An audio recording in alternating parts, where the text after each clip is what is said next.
네.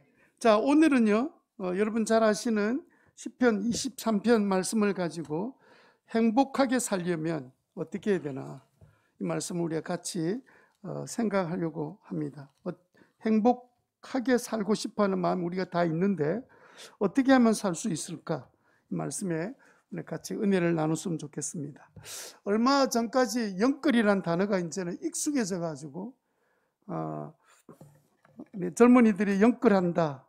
이 문제가 또 이제 요즘 전 세계적으로 이율이 올라가면서 이 영끌하던 젊은이들이 앞으로 어떻게 살까 하는 큰 난관에 직면해 있습니다. 영끌이 뭐냐? 그 단어대로 영혼까지 끌어모아서 투자한다는 그런 뜻이잖아요. 그러니까 할 수 있는 모든 자원을 다 가용해서 빚을 다 빌려서라도 대출 받아서 코인이나 부동산 투자에 전력을 다하는 것을 영끌이다. 참 누가 만들었는지 영혼까지 끌어모아서 이제 한번 되든지 안 되든지 한번 해보자. 이제 뭐 그런 뜻으로 이야기하고 있는 것 같은데 참 걱정이 됩니다. 왜 젊은 사람들은 이 영끌이라는 단어가 생기도록 하고 있었을까요? 그것은요, 남들은 아파트 다 가지고 있는데 그 자신들은 가지지 못하니까, 부족해 보이니까, 부족함을 느끼니까 그때부터 마음이 상대적으로 텅 비면서 불행을 느끼기 시작한 거예요. 여러분 뭐 아파트 없다고 불행해지는 거 아니잖아요. 그럼에도 불구하고 남들은 다 가지는데, 친구들도 다 가지고 있는데 자기만 가지지 못한 것에 대한 이 부족의식, 부족하다, 이 생각이 결국은 이렇게 투자하게 만들고, 그리고 불행을 막아보려고 애쓰는 이 일들이 뭐 젊은이들의 몸부림이 아닌가 생각이 듭니다. 그러나 여러분, 아파트를 갖고 계신 분은 아시지만 아파트 내가 갖고 있다고 행복해지는 건 아니거든요. 많은 사람들이 아파트를 구입했습니다. 근데 놀라운 통계가 뭐냐면 몇십 년 전부터 지금까지 바뀌지 않는 통계가 뭐냐면 개인 주택을 가지고 있는 사람들은 10명 중에 항상 4명이었습니다. 수십 년 전부터 지금까지 약간의 변동 차이 외에는 40%만 자기 집 갖고 있고 60%는 자기 집에 없이 전세나 월세로 살고 있는 거예요. 30년, 40년 그랬고 지금도 마찬가지예요. 영끌한다고 막 이래 하니까 뭔가 프로테이지가 올라가는 줄 알고 있는데 전혀 수치는 변함이 없습니다. 그러니까 여러분, 내 영혼까지 끌어모아서 이 땅에 투자한다고 내 삶의 변화가 일어난 것이 아니라는 거예요. 게다가 갑자기 또 이제는 이자가 올라간다 그러니까 이것도 이제 이자를 못 내면 집들 다 날아가 버리잖아요. 그러니까 내가 가지고 있는 일정한 양의 재산이 있는 데다가 이 은행 이자를 내면서 지내는 건 괜찮은데, 가진 것은 별로 없는데 나도 아파트 사야 되겠다 싶어서 대출을 많이 한 경우에는 참 이게 암담하게 보이는 상황입니다. 참 사람들 그렇죠.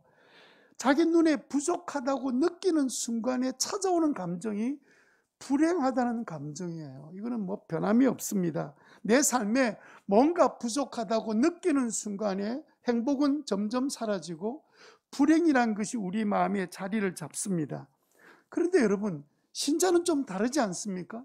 신자는 어떤 사람입니까? 오늘 1절에 보니까 신자는 하나님 앞에서 다윗이 고백한 것처럼 주님은 나의 목자시니 내게 부족함이 없어라. 부족함을 느끼지 않는 상태, 내가 가지고 있는 것과 상관없이 내가 부족함을 느끼지 않으면 불행이 찾아오지 않습니다. 행복을 빼앗기지 않아요. 그래서 부족함이 없어라, 이렇게 지금 다윗이 고백하지 않습니까? 여러분, 주님을 나의 목자로 딱 모시니까 내게는 부족함이 없다는 거예요. 여러분, 부족함이 없다, 나는 부족함이 없다, 이게 바로 하나님을 섬기는 믿는 신자들이 가지는 고백이란 말이에요. 여러분, 그러면 다윗은 왕이잖아요. 다윗은 잘 나가고 가진 게 많고 그러니까 나는 부족함이 없다 그러죠. 나도 그 정도 되면 나도 부족함이 없겠습니다, 그렇게 말할 것 같지만 이 시편, 이 고백을 할 때 그는 사울 왕의 원수가 되어서 쫓겨다니는, 이 굴에 하룻밤 자고 나면 또 군사들이 자기를 잡으러 추적해 오는 그런 상황 속에서 썼던 시가 시편 23편입니다. 도망자가 얼마나 긴장 가운데 살겠습니까? 얼마나 힘들겠습니까? 그런 도망자의 삶 가운데서도 그는 고백합니다. 주님은 나의 목자가 되어주시니까 나는 부족함은 없습니다. 나는 아무도 부럽지 않습니다. 그 고백을 하고 있는 거예요. 여러분, 우리도 살아가면서 나 부족함이 없어 이렇게 고백할 때 우리 안에 참된 행복이 우리 마음속에 있다는 사실을 발견하게 됩니다. 물론 나는 부족함이 없습니다 이렇게 고백하기가 쉽지 않을 수 있겠죠. 왜냐하면 자꾸 주변 사람과 자꾸 비교를 하거든요. 앞사람 뒷사람 보면서 왜 나는 가진 것이 왜 이렇게 없지? 그렇게 보니까 인생 사는 것도 빡빡하고 또 내가 가진 것 계산해 보니까 가지지 못한 것이 너무 많은 것 같고, 근데 이렇게 자기가 스스로 부족하다고 자꾸 이렇게 생각하면 할수록 이 고백이 나오지 않는 거예요. 나는 부족함이 없다 그렇게 말하는 거죠. 요즘 은퇴 목사님들이 가끔 전화를 하세요.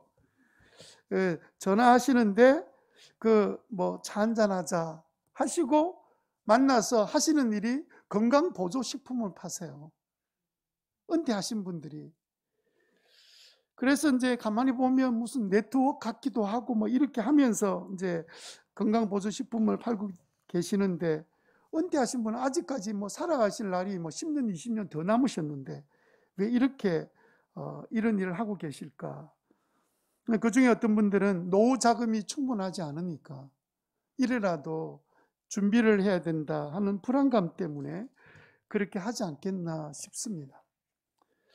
여러분, 아마 우리 성도님들 가운데도 노후 준비가 잘 안 돼가지고 꽤 좀 염려하는 분도 계실 거예요. 자녀 결혼시킨다고 있는 거 모아서 다 자녀들을 위해서 투자를 하고 버려놓은 재산 다 사용하고, 정작 우리 부모들은 자기 미래에 대한 염려는 하지 않고 오직 자식 잘 되기를 바라는 마음이 우선하기 때문에 그냥 있는 것 가지고 다 나눠주고.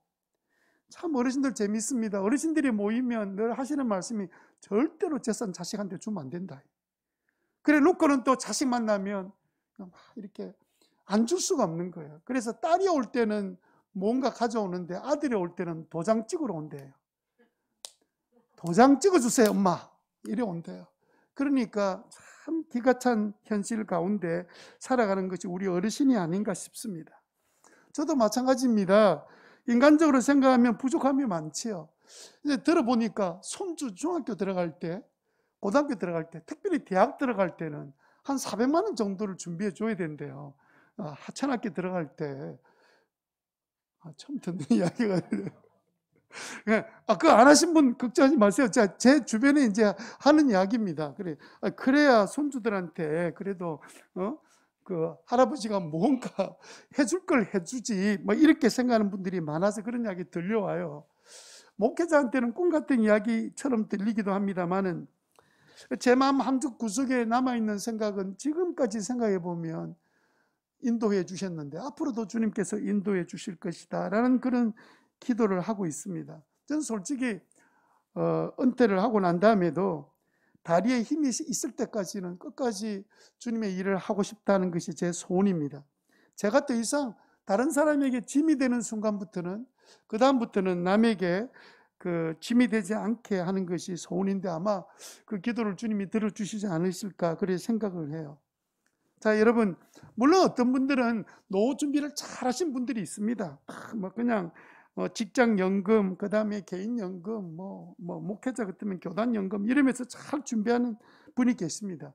근데 여러분 재밌는 건 뭐냐면, 그렇게 앞으로 돈에 대해서는 염려 안 해도 되실 분 같은데 가만히 들다 보면 또 다른 문제로, 다른 부족함으로 막 염려하는 분들이 얼마나 많은지 몰라요. 참 공평하다 이런 생각 들기도 합니다. 여러분은 어떠세요? 여러분 행복하십니까? 여러분들은 나는 부족함이 없다 이렇게 고백하고 사십니까? 목사님 나는 부족한 게 너무 많습니다. 제발 그런 문제 좀 이야기하지 마세요. 속이 답답해지기 시작합니다. 그런 분은 오늘 잘 오셨어요. 답답하면서 풀어낼 수 있는 비결을 오늘 말씀하고 계시기 때문에 그렇습니다. 혹시 여러분은 살고 있는 집에 대한 문제 때문에, 자녀들 문제 때문에, 앞으로 살아갈 문제에 대해서 자신의 건강의 문제를 생각하면 나는 정말 부족한 게 너무 많다라고 딱 느끼는 순간에 행복은 사라지고 불행이 찾아오게 돼요. 그러면 어떻게 하란 말입니까? 오늘 우리가 주님을 믿는 믿음의 사람 신자라고 한다면 다윗 왕이 그가 왕이었기 때문이 아니라 아무것도 가진 것이 없는 상황 가운데도 주님은 나의 목자시니 내게 부족함이 없습니다 라고 고백했던 비결이 뭘까? 그런 삶 가운데 있음에도 불구하고 자기 스스로 나는 행복하다. 시편 보면 그런 말 하잖아요. 나는 행복자다. 주님이 나와 함께 계시기 때문에. 이렇게 고백하면서 온통 세상 사람들이 볼 때는 다 부족하게 보이는데 정작 우리 자신은 주님이 내게 있으니 나한테는 부족함이 없습니다. 이렇게 자신 있게 말할 수 있는 방법이 없을까요? 어떻게 하면 그렇게 고백할 수 있겠습니까? 여러분, 우리의 삶 가운데는 온통 부족한 것이 많습니다. 가끔 이제 밖에 나가야 될 일이 있어서 이제 나갈 일이 생기면 그 여자들이 늘 그런 이야기 하잖아요. 옷이 없어요. 그럼 남자들이 뭐라 그럽니까?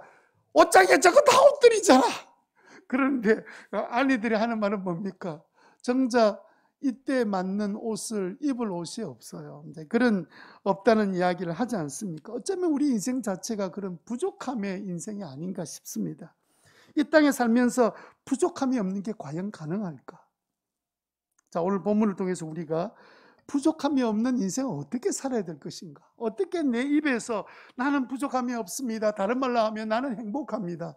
이렇게 고백할 수 있겠습니까? 오늘 말씀을 우리가 잘 듣고 깨달으면 내가 어떤 상황 속에 있다 할지라도 그것 때문에, 그게 채워지기 때문에 내가 행복해지는 것이 아니라 바로 주님이 내 옆에 계신 것 때문에 행복해했던 이 다윗처럼, 이게 행복이란 것은 주관적이잖아요.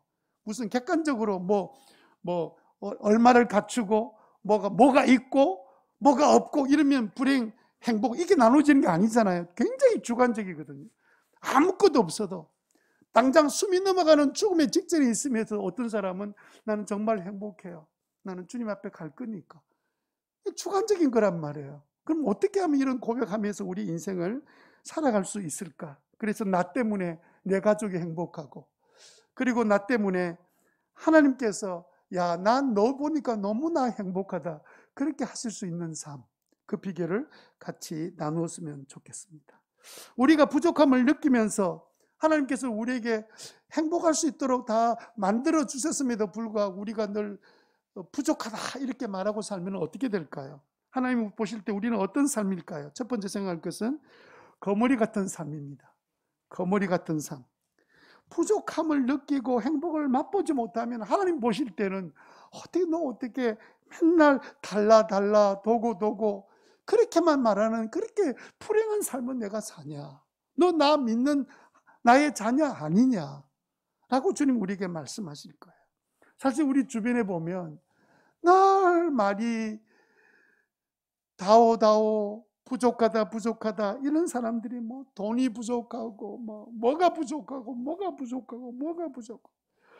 부족함에 헐떡거리면서 목말라 하는 사람들이 우리 주변에 참 많습니다. 그렇게 살아가는 삶을 성경은 거머리 같은 삶이라고 말해요. 듣기 좋은 말은 아닙니다만은, 그러면 왜 늘 부족함을 느끼며 살까요? 왜 목말라 할까요? 그것은요, 내 마음이 천국이 아니고 지옥이기 때문에 그렇습니다. 제가 행복이 주관적이라 그랬잖아요. 내 마음이 지금 지옥인데 어떻게 내 아무리 좋은 환경, 남이 볼 때는 부러워할 수밖에 없는, 여러분 우리나라 사람들을, 전 세계 사람들의 85% 이상 되는 사람이 우리나라 사람의 삶을 부러워한다는 사실 아세요? 그냥 한국에 사는 것 자체를 부러워해요. 그런데 정작 살고 있는 우리는요, 불행하다, 부족하다, 없다, 더 다오. 그러니까 참 아이러니한 거예요. 많은 것을 부족함이 어떻게 살아가는 모든 일에 부족함이 없는데도 불구하고 항상 부족하다 이렇게 사니까 왜 그럴까? 내 마음이 지금 지옥이기 때문에 그래요. 여러분, 불구덩이 같은 지옥에 들어가 있다면 첫 번째 느끼는 것이 목마름이잖아요. 타는 목마름.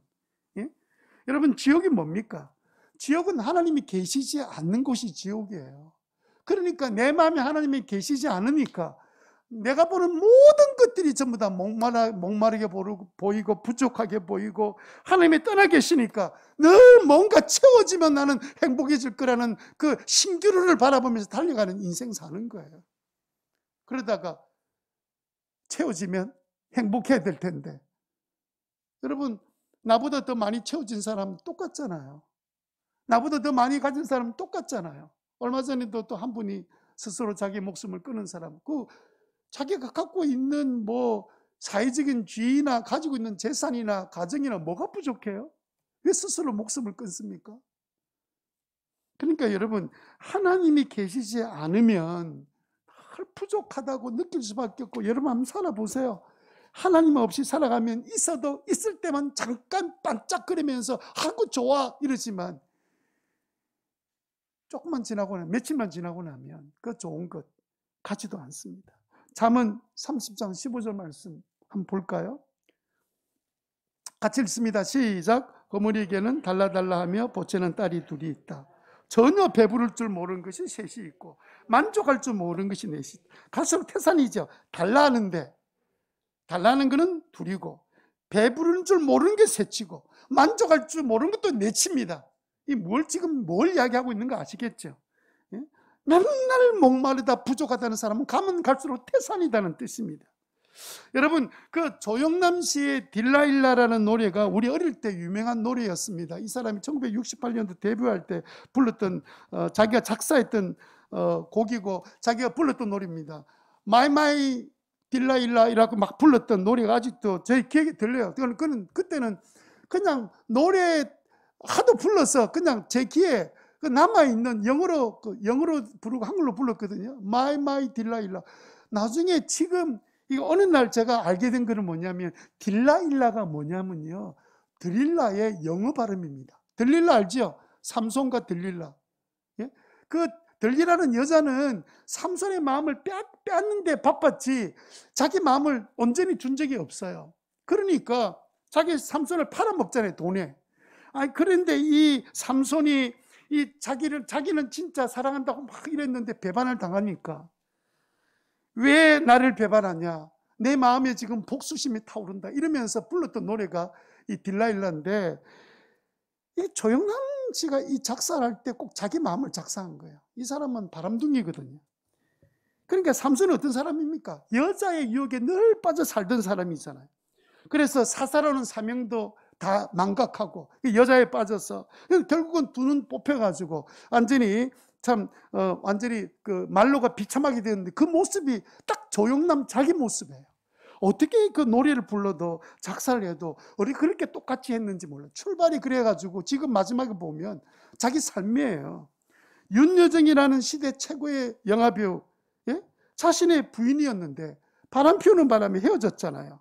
윤여정 씨가 가만히 참다가 이 인간 도무지 안 되겠다 하고 헤어졌는데, 자식들도 전부 다 아버지 발로 차버렸습니다. 그리고 이 여자 저 여자 또 돌아다니다가 지금 후회하잖아요. 얼마 전에 윤여정의 상을 받고 나니까 할 말이 뭐였습니까? 윤여정이 내 여자가 만난 중에 최고의 여자였다. 그래 나는 그 여자 앞에 나는 설 수가 없다. 왜냐하면 한 짓이 있으니까. 얼마나 한 짓이 컸으면 그 앞에 설 수가 없겠습니까? 부족한 삶, 늘 헐떡거리면서 갈망하던 삶의 결과입니다.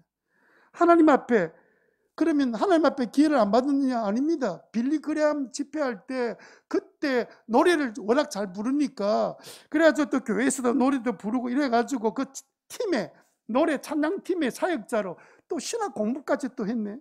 그래가지고 막 돌아다니고 막 전 세계 돌아다녔는데 인격적으로 주님을 만난 적이 없으니까 결과적으로는 활동하다가 그리고는 부끄러운 삶을 살고 있는데, 조영남 씨를 아는 사람들은 조영남 이러면 부끄러운 인생 이렇게 기억이 돼 있어요. 왜 그래요? 하나님, 주님이 내 목자가 아닌 거예요. 늘 헐떡거리며 삼손 같은 삶을 살고, 딜라일라 노래 부르다가 딜라일라 인생이 되고만 사람, 그게 조영남입니다. 뭐 노래, 지금도 노래 좋아하는 사람, 그 노래 좋아하는 사람 많이 있습니다. 저는 하나님이 워낙 좋으신 분이기 때문에 그럼에도 불구하고 그가 정신 차리고 하나님 앞에 회개하고 돌아온다면 하나님이 그를 받으셔서 마지막 삼손이 회개했을 때 하나님께서 그를 사용해서 그 나라를 건져셨던 일을 하신 것처럼 그가 돌이킬 수만 있다면 하나님께서 또 어떻게 쓰실까 하는 그런 생각을 해보기도 합니다. 자, 그럼 여러분 어떻게 하면 되겠습니까? 어떻게 하면 우리는 하나님 앞에 부족함이 없는 삶을 산다고 고백할 수 있겠습니까? 두 번째 우리가 생각할 것은 뭐냐면 양팔로 꽉 껴안아야 됩니다. 양팔로 꽉 껴안는다는 말은 무슨 말입니까? 1절과 2절의 말씀을 양팔로 꽉 껴안아야 합니다. 자, 1절은 오른팔로 여러분들이 끌어안아야 될 말씀입니다. 같이 읽겠습니다. 시작. 주님은 나의 목자시니 내게 부족함이 없으라. 자, 이 앞에 있는 구절이 있죠. 주님은 나의 목자십니다. 주님의 나의 목자이십니다 하는 것을 오른팔로 꽉 껴안으셔야 돼요. 그 다음에 2절은 뭐라 되어 있죠? 2절 시작. 나를 푸른 풀밭에 누이시며 실만한 물가로 인도하신다. 주님은 나의 목자시고 그분은 나에게 최고의 삶으로 인도하신다는 사실을 우리가 꽉 그 말씀을 꽉 껴안아야 됩니다. 꽉 붙들어야 됩니다. 이렇게 붙들 때 나오는 고백이 1절 마지막에 내게 부족함은 없습니다. 고백이 나오는 거예요. 주님은 내 목자가 되시고 내가 내 인생에 내가 목자가 아니라 주님이 내 목자가 되시고 한팔로는 그분은 나를 푸른 풀밭으로 실만한 물가로 인도하시는 분이시다는 사실을 꽉 붙들 때 나오는 고백이 뭐냐면 나는 부족함 없습니다 라는 고백이 나오는 거예요. 여러분 삼손의 사건을 보세요. 삼손이 두 눈이 뽑혀가지고 다곤 신전에서 사람들에게 놀림을 받습니다. 그때 비로소 두 눈이 뽑힌 다음에 하나님 앞에 회개했습니다. 그리고는 사람들을 부탁해서 다곤 신전을 바치는 두 기둥 쪽으로 자기를 인도해달라 그랬습니다. 그리고는 그 두 기둥을 붙들고 어떻게 합니까? 그때 그 상황을 개역 개정판의 성경에 보면 사사기 16장 19절 20절에 이렇게 되어 있습니다. 29절 30절에 삼손이 집을 버틴 두 기둥 가운데 하나는 왼손으로 한사는 오른손으로 껴 의지하고 30절에 삼손이 이르되 블레셋 사람과 함께 죽기를 원하노라 하고 힘을 다하여 몸을 굽히매 기둥이 무너지면서 그날 죽었던 사람이 장정만 3,000명, 그러니까 뭐 다른 사람까지 포함하면 6, 7천 명이 삼손이 이제까지 살아서 전쟁에서 죽였던 사람보다 훨씬 더 많은 사람을 죽일 수 있었던 사건이 일어났습니다. 비로소 그가 주님께 돌아와서 그 두 개를 꽉 껴안을 때 그때 자기의 목숨도 끝이 났지만 오히려 죽으면서 나라를 건지는 놀라운 역사를 일으켜 놓은 겁니다. 시편 23편 5절 말씀에 보면 조금 더 구체적으로 내가 부족함이 없는 게 무엇인지를 설명하고 있는 구절 중에 하나입니다. 23장 3편 5절 말씀 다 같이 읽겠습니다. 시작. 주님께서는 내 원수들이 보는 앞에서 내게 잔치상을 차려주시고 내 머리에 기름을 부으시어 나를 귀한 손님으로 맞아주시니 내 잔이 넘칩니다. 이제 억울함을 다 풀어주셨어요. 내 원수 앞에서 잔치상을 벌려놓으셨는데 그런데 뭐라고 이야기하냐면 내 잔이 넘칩니다. 여러분, 주님은 나의 목자시고 주님은 나를 푸른 초장 쉴만한 물가로 인도하신다는 사실을 딱 믿고 딱 붙으니까 주님께서 우리에게 주신 것은 뭐냐면 내 잔이 넘칩니다. 내게는 부족함이 없습니다. 여러분, 물을 부을 때 많이 부으면 잔이 넘치니까 물을 붓다 아이고 그만 부으세요. 물 꽉 넘칩니다. 차고 넘칩니다 하는 것처럼 주님이 우리에게 복을 주시는데 부족함이 없는 복을 막 부어주시니까 다윗이 뭐라 그럽니까? 주님 괜찮습니다. 그만, 잔이 넘치고 있습니다. 주님 그만하세요 라고 할 정도로 주님의 축복이 넘치는 고백이 나온 거예요. 한번 따라해 봅시다. 내 잔이 넘칩니다. 네. 여러분, 그 내 잔이 넘친다는 이 고백이 나온 것은 내게 부족함이 없다는 표현입니다. 내게 부족함이 없다고 고백하려면 우리는 어떻게 해야 됩니까? 조금 더 구체적으로 나눠서 한다면 오른팔과 왼팔로 우리가 이 1절, 2절 말씀을 꽉 붙들어야 되는데, 껴안아야 되는데, 첫 번째 우리가 해야 될 믿음은 뭐냐면 하나님이 나에게 최선의 현실을 나에게 주셨다는 것을 믿어야 돼요. 무슨 말이냐면, 여러분 지금 내가 살고 있는 지금 현실, 내가 지금 살아있는 나의 현실, 이 현실은 내게 가장 최선의 현실로 생각하시고 나에게 허락해 주신 거예요. 근데 사람들이 어떻게 하냐면, 내가 지금 살고 있는 현실은 전부 다 지나갔으면 좋겠다고 생각하고 거부하고, 그리고 그렇지 않는 것에 대한 꿈을 꾸고 있기 때문에 불행한 인생을 사는 거예요. 하나님이 나의 삶을 알고 계세요. 내가 이 삶 가운데 얼만큼 영광스럽게 변화될 것도 알고 계세요. 그래서 우리 각자에게 다 다른 현실을 우리가 허락해 주셨습니다. 그러면 우리가 믿음이 뭐냐면, 여호와는 나의 목자시니 내게 부족함은 없습니다 고백하려면 첫 번째 가져야 될 믿음이, 하나님은 나의 지금 현실이 나에게 최선의 현실이라는 사실을 받아들이고 믿어야 합니다. 그런 은혜가 있게 되기를 바랍니다. 여러분, 우리가 현실을 받아들이지 않기 때문에 감사가 안 되는 거예요. 그래서 부족한 거예요. 근데 여러분, 내가 살고 있는 내 현실을 주님이 나에게 주신 가장 알맞는 현실을 받아들이는 순간에 어떤 일이 나냐면, 그때부터 감사가 되기 시작하고 만족하기 시작하고 자기 분수를 알게 되고 자기 부족함을 깨닫게 되고, 그리고 주님께서 이를 통해서 어떤 일을 하실 건지에 대한 기대가 생기는 삶을 살게 되는 거예요. 그래서 여러분, 가정을 부부와 살아도 맨날 그 TV 보면서 장동건이 만나야 되는데, 그럼 장동건이 쳐다볼 줄 압니까? 그래가지고 막 누가 여배우는 누구하고 이렇게, 지금의 아내가 나한테 가분하다, 그렇게 고백해야 돼요. 그게 자기 행복한 길이에요.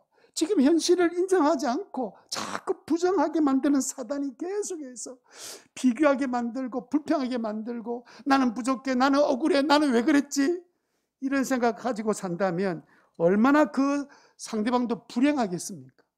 그냥 남편에게 나 같은 여자 데리고 산 남편이 너무 고마워, 이런 마음이 있어야죠. 예? 자녀들은 딱 부모 딱 그대로 닮습니다.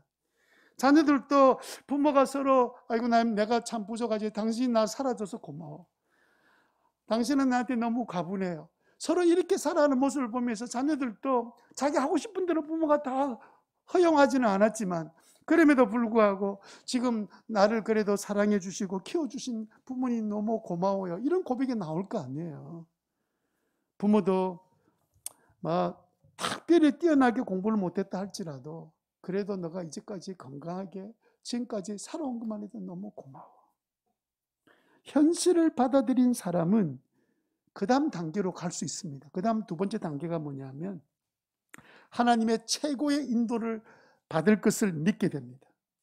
왜냐면요, 여러분, 양은 자기 처지에서 보면 목자가 인도하는 게 마음에 안 들 거예요. 가고 싶은 대로 다 가고 싶은데 목자가 지팡이 가지고 막 떼들고 막 두드리면서 너 걸로 가면 안 돼, 이리 와, 막 이러면 왜 나 자꾸 때려요, 나 그냥 내버려 두지, 내 죽든지 살든지 말든지, 막 이렇게 할지는 모르지만 사실은 마음에 들지 않는다고 목자가 인도하는 길을 무시해버리면 자기 죽음의 길로 가는 거예요.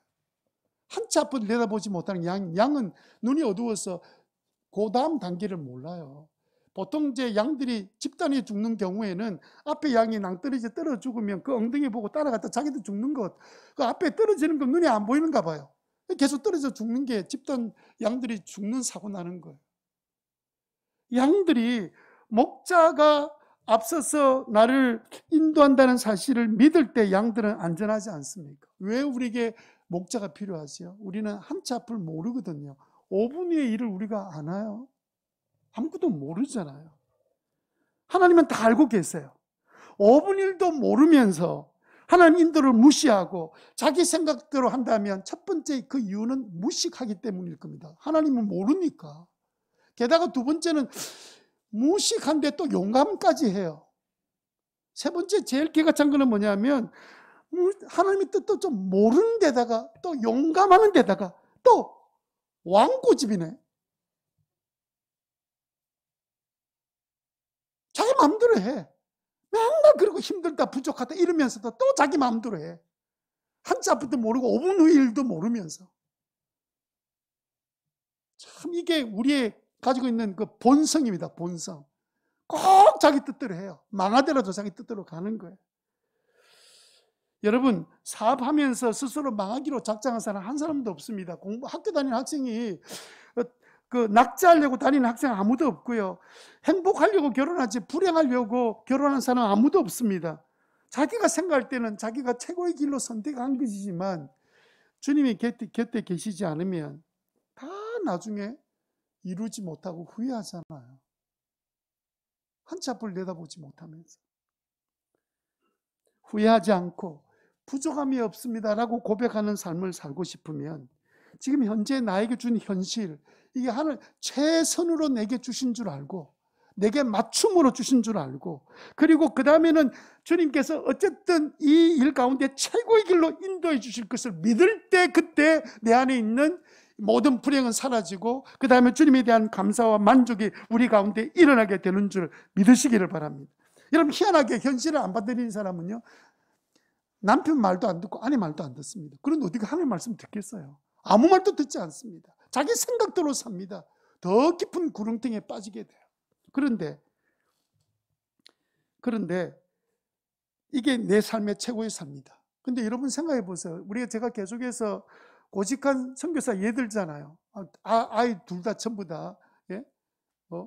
진짜 뭐 조울증에 걸려가지고 막 절망 가운데 빠졌는데 우리가 생각할 때는 끝난 집안이잖아. 그럼에도 불구하고 그 가운데에서 주님을 딱 붙들고 나니까 지금은 조은의 마음 약국에 가가지고 지금 얼마나 큰 일들을 하는지 몰라요.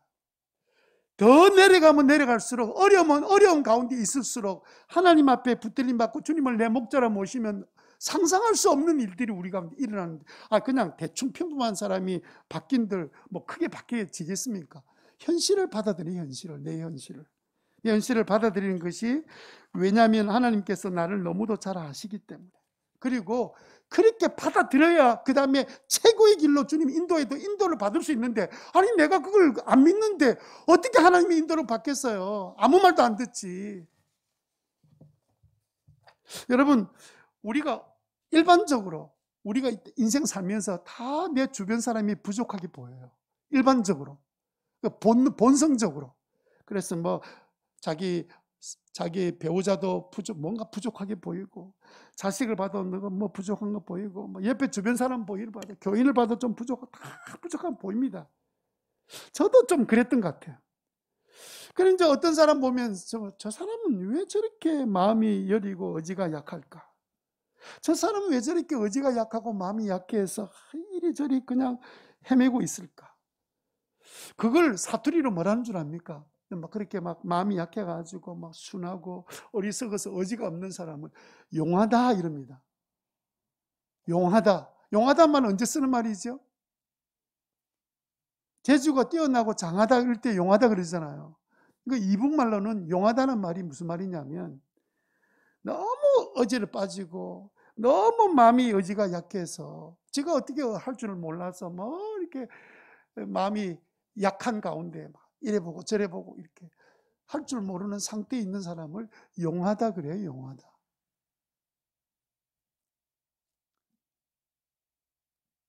이북 사람들하고 같이 살겠나? 우리 부모님들, 우리 조상이 이북 사람들이게 되나서 용하다, 저 사람 참 용하다 이러면 우리는 생각할 때 저 대단한갑다 이런 생각하지만 저 사람 참 어리숙하다 그런 뜻이에요. 그러니까 우리는 다른 사람 볼 때마다 너무 용하게 보이는 거예요. 저는 왜 저렇게 부족하고 왜 저렇게. 어떤 사람은 약속해 놓고도 또 약속한 날 되면 또 뭐 못할 것 같아요. 어떤 사람은 또 이 물질에 또 약한 사람, 또 감성은 풍부한데 논리적이 못한 사람, 어떤 사람은 논리적인데 마음이 차가운 사람, 많은 사람들 주변에, 왜 이래 내 주변에는 용한 사람이 많을까? 또 무슨 말인지 못 알아듣고 또 반대로 알아듣는 분이 계시, 이남식으로 알아듣고 계신 분 계시지요? 제가 지금 이북식으로 이야기하는 겁니다. 참 저 사람 용하다. 시편 23편 말씀을 보면 하나님께서 뭐라고 말씀하시냐면, 야, 그 사람이 용한 게 아니고 네가 용한 사람이야. 그 사람들이 부족한 게 아니고 네가 부족한 거야. 네가 하나님을 의지하지 않고 사니까 다 사람들이 부족해 보이는 거야. 네가 하나님 앞에 내가 하나님 주신 현실을 내가 믿고 알고 주님이 나를 최선의 길로 인도할 줄 믿습니다라고 생각하면 다른 사람이 다 귀하게 보이지. 부족함이 없지. 넘치게 보일 거야. 그게 주님의 생각이에요. 그래서 여러분 주변 사람이 좀 부족하게 보이면요, 하나님이 내게 붙여주세요. 최고의 사람을 붙여준 줄 아셔야 돼요. 차고 넘치는 사람이다. 우리 옆 사람 보면서 축복합시다. 제게는 넘치는 사람입니다. 시작. 네, 부족하다는 생각을 버려야 돼요. 내가 부족하게 느끼는 이유가 뭐냐면 내가 지금 만족하지 못하고 있기 때문에 부족하게 보이는 거예요. 주 예수 그리스도의 은혜 속에 내가 들어가면 문제는 내가 부족한 게 문제지. 왜 남이 부족한 게 문제입니까? 왜? 주님이 내 목자가 되는 순간에 내게는 부족함이 없다고 고백이 되잖아요. 부족함이 없는 사람에게는 다 모든 것이 부족함이 없게 보이는 것이 하나님의 방법이란 말이에요. 그러면 여러분 세 번째로 어떤 결과가 생길까요? 내 잔이 넘치는 삶을 삽니다. 내 잔이 넘치는 삶이다. 잔이 넘치잖아요. 여러분 하나님을 떠난 삶의 특징이 지옥 같다 그랬잖아요. 하나님이 함께 계시니까 그 삶이 뭐가 돼요? 천국이 되는 거죠. 부족함이 없는 곳이 천국이니까. 한마디로 천국 같은 삶을 이 땅에서 살아가도록 주님께서 부족함이 없게 만드시려고 두 가지를 우리에게 말씀하신 거예요. 여호와는 주님은 내 목자가 되신다. 다 알고 계신다. 나는 양이라서 한 차뿐 내다보지 못하고 다 모르지만 하나님 다 알고 계시고 내가 만났을 때 내가 원치 않는 일이 생긴다고 나는 절망할 수 있지만 그 순간에도 주님은 걱정하지 마. 내가 목자잖아. 내가 인도해 줄 거 아니야. 너는 내가 보호해 줄 것 아니야. 너는 그냥 내가 제일 좋은 것으로 인도할 것을 믿고 있어. 그러면 너는 부족함이 없다는 사실을 깨닫게 될 거야 하는 것이 주님의 말씀이라는 뜻을 깨닫게 되시기를 바랍니다. 왜 하나님이 함께 하십니까? 그렇게 믿으니까, 그렇게 고백하니까. 저는 주님께서 나에게 제일 최선의 현실을 내게 주셨고 최고 길로 인도해 주십니다. 딱 말하니까 하나님이 역사하시니까 내 입에서 그 다음 나오는 단어가 부족함이 없네요. 내 잔이 넘치네요. 이런 고백이 나오도록 주님께서 만들어 주신다는 것 아닙니까? 그래서 오른팔로는 주님은 나의 목자시다. 왼팔로는 나를 푸른 풀밭과 쉴만한 물가로 최고의 길로 인도해 주시는 분이시다. 두 분은 이 말씀으로 주님을 꽉 붙드는 성도들 되시기를 바랍니다. 그 어느 순간에 내 입에서 나옵니다. 나는 부족함이 없네요. 내 잔이 넘치고 있습니다. 그때 주님이 함께 계시는 천국의 삶이 우리에게 이루어진 것을 우리가 알게 되기 때문에 그렇습니다. 그래서 여러분 우리가 이렇게 주님의 두 말씀을 꽉 붙들고 살아갈 때 우리 입에서 나는 부족함이 없습니다. 내 잔이 넘칩니다. 이렇게 고백할 때 첫 번째는 일단 내가 먼저 행복해져요. 그죠? 마음이 얼마나 행복한지 모릅니다.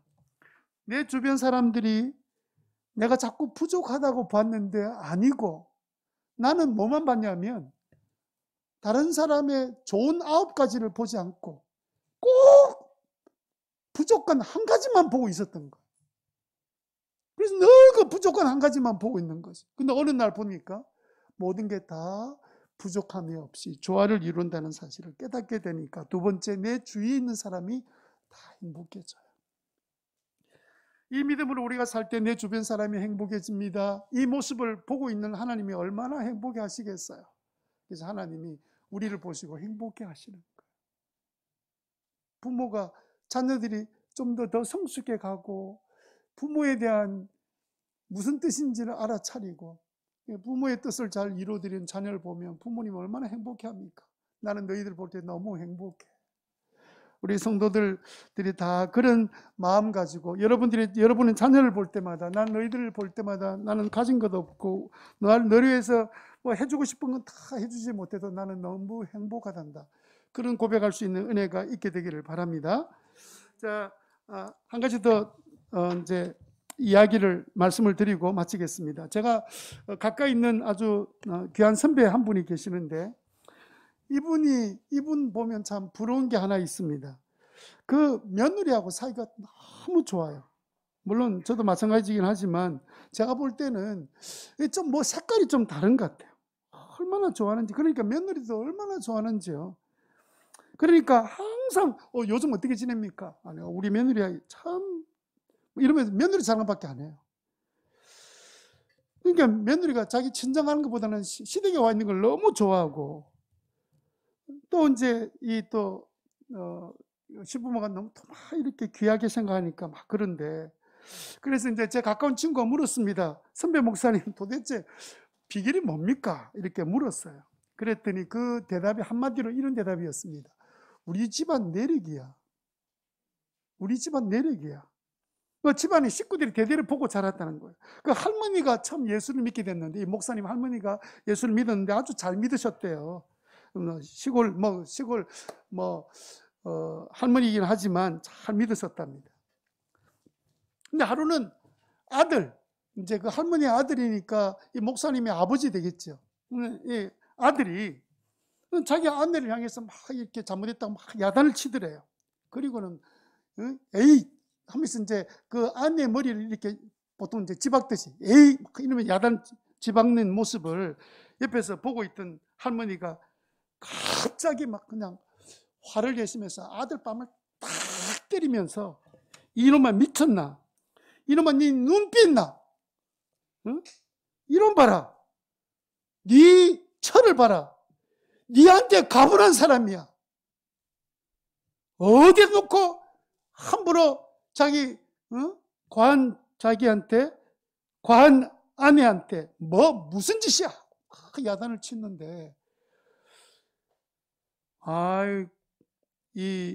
그 일이 있고 난 다음에 이제 우리 선배 목사님 아버지가 절대로 자기 아내한테 손을 대는 일도 없고, 그 다음에 얼마나 조심스럽게 귀하게 여기는지 그 엄마의 이야기를 듣고는 이놈 미쳤나? 네 철을 봐라. 네 눈에 과한 사람이야. 그 욕을 배워가지고 그 다음에 그 자녀들한테도 똑같이 그런 게 미쳤나? 네 눈빛 있나? 네 처가 네보다 훨씬 더 네한테 가분한 사람인 줄을 모르나? 이러면서 그 집안이 고개 집안이 대대로 내려왔대 이렇게. 그래가지고 이번에 이제 아들이 결혼했는데, 그 목사님 아들이 결혼했는데 그 며느리하고도 똑같이 그 이제 시어머니 되지요. 이제 목사님의 아내가 그렇게 잘해준대요. 그러니까 그 되도록 이렇게 잘 이렇게 대물림이 돼가지고 그렇게 좋아한대요. 여러분, 우리가 그 이전까지 있었던 모든 대물림을 다 끝을 내고 여러분들이 정말 그런 자기의 가정에 살고 있는 가족들을 가장 귀한 사람으로 여기는, 부족함이 없는 줄 아는, 부족한 게 우리가 부족하지, 내가 부족하지, 왜 상대방이 부족해? 이런 마음을 갖는 것이 바로 주님이 우리에게 원하시는 일이고, 바로 그것이 우리가 부족함이 없는 천국 같은 삶을 사는 길이다. 이 사실을 깨닫게 되시기를 바랍니다. 자, 우리 다 같이 일어나서 한번 큰 소리로 한번 따라 하시고 그 다음에 행복 찬양을 같이 부르도록 하겠습니다. 같이 한번 따라해 봅시다. 나는 만족합니다. 내게 주신 최선의 현실을 감사합니다. 하나님께서 나를 최고의 길로 인도해 주실 줄 믿습니다. 내 잔이 넘칩니다. 여러분, 고백한 사람들 그대로 될 줄 믿습니다.